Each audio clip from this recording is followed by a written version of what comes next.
Hey, this is Ihab. In this demo, I am going to show you how to turn an image like this that is coming out of a Playblast into something like this without the need to render that shot. And in this example, I'm taking a shot from Kieran Daly's project. He's working on a scene where there are some laser detection beams. And the goal here is to make them to look as lasery as possible with some glow. So let's get to it. So the first step is to go and duplicate this layer twice. I'm going to select the one at the bottom and I'm going to name it, hit enter, and then name it original. And then I'm going to hide these two.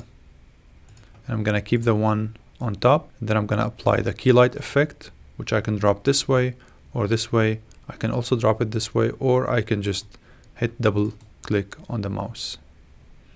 So first I want to make sure it's selected and then double click. Then I'm going to go here and pick the red color since it's the dominant one and since the rest of the scene is not green. So this is the effect that we usually use for green screen. So in this case, I am inverting that kind of process and I'm going to select the one color that I can key out, as opposed to keying out the background. Then I'm going to go into combined matte. So now I have these laser beams in black and the background in white. Black and white are the ideal colors that would work as masks. So it's not grayscale, it's black and white. So we have these solid colors.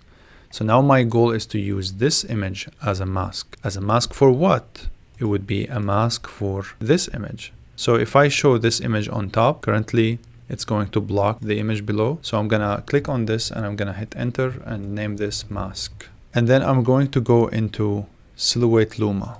So what this provided me now with these two images combined using that blending mode Silhouette Luma is now I have only those laser beams separately. And my next step is to apply some effects to this. What I need to do is to have both of them combined as a pre-composition. This way, when I apply an effect, it's going to be effective for the combination of the image rather than either the mask or the full image that is underneath the mask. I'm going to name this laser sticks. And now I'm going to go into glow and then either double click or I can just carry it into that pre-comp. I'm going to zoom in a little bit. So you can see now with and without the mask. Then I'm going to go and increase the intensity.